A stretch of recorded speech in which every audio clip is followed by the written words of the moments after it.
Hi എല്ലാവർക്കും നമസ്കാരം. ലോകചരിത്രത്തിന്റെ താളുകളിൽ എവിടെയോ മറഞ്ഞുപോയ എന്നാൽ ഒരു കാലത്ത് ലോകത്തിന്റെ തന്നെ ഗതി നിർണയിച്ച ഒരു ഇന്ത്യൻ നഗരത്തിന്റെ കഥയാണ് നമ്മളിന്ന് പറയാൻ പോകുന്നത്. ലോകത്തിന്റെ വാണിജ്യ സ്ഥിരാകേന്ദ്രമെന്ന് തന്നെ വിളിക്കപ്പെട്ടിരുന്ന ഒരു മഹാനഗരത്തിന്റെ കഥ. ഒന്നാലോചിച്ച് നോക്കിയേ, ഈ ഏജ് ഓഫ് ഡിസ്കവറി എന്നൊക്കെ പറയുന്നതിനും എത്രയോ നൂറ്റാണ്ടുകൾക്ക് മുൻപ് ചൈനയെയും അങ്ങ് യൂറോപ്പിനെയും മിഡിൽ ഈസ്റ്റിനെയുമൊക്കെ ഒരുമിപ്പിച്ചൊരു ഇന്ത്യൻ തുറമുഖം. ഏതായിരിക്കും ആ നഗരം? അപ്പോൾ ആ ഉത്തരം അധികം ദൂരെയൊന്നുമല്ല. ഇവിടെ നമ്മുടെ സ്വന്തം മലബാർ തീരത്തുണ്ട്. അധികം ആർക്കും അറിയാത്ത, പക്ഷേ ലോകത്തിന്റെ തന്നെ ചരിത്രത്തെ സ്വാധീനിച്ച ഒരു സ്ഥലത്തിന്റെ കഥയാണിത്. അപ്പോൾ നമുക്ക് ആ കഥയുടെ തുടക്കത്തിലേക്ക് തന്നെ പോകാം. എങ്ങനെയാണ് ഈ തുറമുഖ നഗരമുണ്ടായത്? അതിനേക്കാളൊക്കെ ഇൻട്രസ്റ്റിംഗ് ആയിട്ടുള്ളൊരു കാര്യമുണ്ട്. എങ്ങനെയാണ് ഈ നഗരം സ്വന്തമായിട്ട് സമയം അളക്കാൻ തുടങ്ങിയത്? അതെ, സ്വന്തമായി ഒരു കലണ്ടർ തന്നെ ഉണ്ടാക്കി. ഏകദേശം AD 825 കൊല്ലം എന്ന ഈ നഗരം ഔദ്യോഗികമായി സ്ഥാപിക്കപ്പെടുന്നത്. പക്ഷേ അവിശ്വസനീയമെന്ന് തോന്നുന്ന കാര്യം എന്താണെന്ന് വെച്ചാൽ, അതേ വർഷം തന്നെ ആ നഗരം കൊല്ലവർഷം എന്ന പേരിൽ സ്വന്തമായി ഒരു കാലണ്ടർ തുടങ്ങി.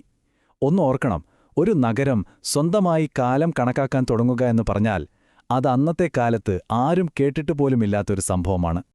അപ്പോൾ ഈ കൊല്ലവർഷം എന്ന് പറയുന്ന വെറുമൊരു കലണ്ടർ മാത്രമായിരുന്നില്ല കേട്ടോ. അത് ശരിക്കും ആ നഗരത്തിന്റെ ഒരു ഐഡന്റിറ്റി ആയിരുന്നു. അവരുടെ ശക്തി, അവരുടെ സ്റ്റാറ്റസ് എല്ലാം അതിലുണ്ടായിരുന്നു. അതായത്, ഞങ്ങൾ സാധാരണക്കാരല്ല, ഞങ്ങൾക്ക് ഞങ്ങളുടേതായ സമയമുണ്ട് എന്ന് ലോകത്തോട് വിളിച്ചു പറയുകയായിരുന്നു കൊല്ലം. അങ്ങനെ സ്വന്തമായൊരു കാലണ്ടറൊക്കെയായി കൊല്ലം മുന്നോട്ടു പോകുമ്പോഴാണ് ലോകം മുഴുവൻ പതിയെ ഇങ്ങോട്ട് ശ്രദ്ധിക്കാൻ തുടങ്ങിയത്. വെറും കച്ചവടം മാത്രമല്ല, സുഗന്ധവ്യഞ്ജനങ്ങളും ചൈനീസ് പട്ടും പുതിയ പുതിയ ആശയങ്ങളും എല്ലാം കൈമാറ്റം ചെയ്യപ്പെട്ട ഒരു ഗ്ലോബൽ ഹബ്ബായി കൊല്ലം മാറിയതെങ്ങനെയാണെന്ന് നോക്കാം. ഇതിന് ഏറ്റവും വലിയ തെളിവുകളിലൊന്ന് മാർക്കോ പോളോയുടെ വാക്കുകളാണ്. 13-ാം നൂറ്റാണ്ടിൽ അദ്ദേഹം കൊല്ലത്ത് വന്നപ്പോൾ കണ്ട കാഴ്ച എന്താണെന്നോ? ക്രിസ്ത്യാനികളും ജൂതന്മാരും ഉൾപ്പെടെ പല മതവിഭാഗക്കാരും ഒരുമിച്ച് ജീവിക്കുന്ന ഒരു മഹാനഗരം. പല രാജ്യങ്ങളിൽ നിന്നും മതങ്ങളിൽ നിന്നുമുള്ള ആളുകൾ ഒരുമിച്ച് ജീവിക്കുന്ന ഒരു കോസ്മോപൊളിറ്റൻ നഗരം. ആ കാലത്ത് ഇത് വലിയൊരു കാര്യമായിരുന്നു. ഇനി മാർക്കോ പോളോ പോയി ഒരു നൂറ്റാണ്ട് കഴിഞ്ഞു. അപ്പോഴാണ് മറ്റൊരു ലോകസഞ്ചാരി ഇബ്നു ബത്തൂത്ത വരുന്നത്.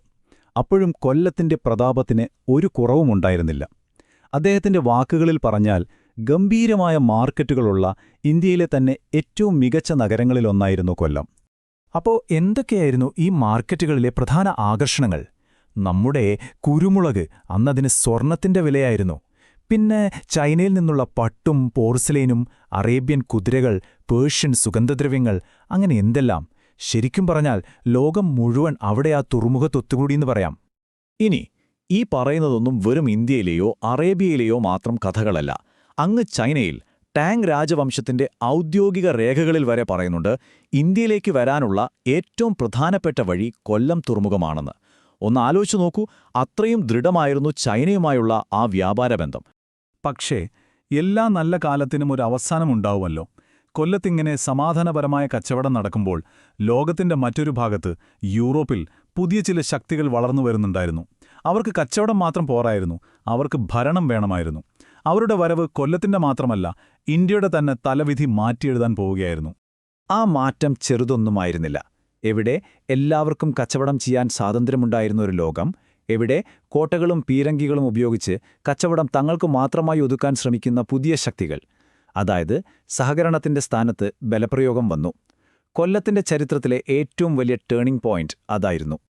ആദ്യം വന്നു പോർച്ചുഗീസുകാർ. അവരുടെ ലക്ഷ്യം ഒന്നേ ഉണ്ടായിരുന്നുള്ളൂ, കുരുമുളക് വ്യാപാരം പിടിച്ചെടുക്കുക. അവരെ ഓടിക്കാൻ ഡച്ചുകാർ വന്നു. ഒടുവിൽ ഈ കളിയിലെ അവസാന വിജയികളായി ബ്രിട്ടീഷുകാരും വന്നു. നൂറ്റാണ്ടുകൾ നീണ്ട ഈ പോരാട്ടങ്ങൾക്കൊടുവിൽ എന്ത് സംഭവിച്ചു? ലോകത്തിന്റെ കച്ചവട കേന്ദ്രമായിരുന്ന കൊല്ലം വെറുമൊരു കൊളോണിയൽ പട്ടണമായി മാറി. അപ്പോ അതോടെ കൊല്ലത്തിന്റെ കഥ കഴിഞ്ഞോ? ഒരു ഗ്ലോബൽ പവർ ഹൗസ് എന്ന സ്ഥാനം നഷ്ടപ്പെട്ടതോടെ എല്ലാം തീർന്നോ? ഇല്ല, ആ കഥ അവിടെ തീരുന്നില്ല. കാരണം ആ വലിയ ചരിത്രത്തിന്റെ ബാക്കി പത്രങ്ങൾ ഇന്നും നമുക്ക് ചുറ്റുമുണ്ട്. തീർച്ചയായും ഒരു ലോകകേന്ദ്രമെന്ന നിലയിലുള്ള ആ പഴയ പ്രതാപം ഇന്നില്ലായിരിക്കാം. പക്ഷേ ആ ചരിത്രം നമ്മുടെ നാടിന്റെ സംസ്കാരത്തിൽ അലിഞ്ഞു ചേർന്നിട്ടുണ്ട്. അത് ശരിക്കും മാഞ്ഞുപോയിട്ടില്ല. പകരം അതിന്റെ രൂപം മാറി ഇന്നും നമുക്കിടയിൽ ജീവിക്കുന്നു എന്ന് പറയാം. അപ്പോൾ എന്തൊക്കെയാണ് ആ ശേഷിപ്പുകൾ? നമുക്ക് നോക്കാം. ഒന്നാമതായി, നമ്മൾ മലയാളികൾ ഇന്നും ഉപയോഗിക്കുന്ന കലണ്ടർ, അത് കൊല്ലവർഷത്തെ അടിസ്ഥാനമാക്കിയുള്ളതാണ്. പിന്നെ മാർക്കോ പോളോയുടെയും ഇബ്നു ബത്തൂത്തയുടെയും ഒക്കെ പുസ്തകങ്ങൾ, അതൊക്കെ ആ പഴയ കാലത്തിന്റെ കഥകൾ ഇന്നും നമ്മളോട് പറയുന്നുണ്ട്. അതിനെല്ലാം ഉപരി, ഇത്രയൊക്കെ കഴിഞ്ഞിട്ടും ഇന്നും മലബാർ തീരത്തെ ഒരു പ്രധാനപ്പെട്ട വാണിജ്യ കേന്ദ്രമായി കൊല്ലം നിലനിൽക്കുന്നു. അപ്പോൾ കൊല്ലത്തിന്റെ ഈ വലിയ കഥ കേട്ടുകഴിയുമ്പോൾ ഒരു ചോദ്യം സ്വാഭാവികമായും നമ്മുടെ മനസ്സിൽ വരും.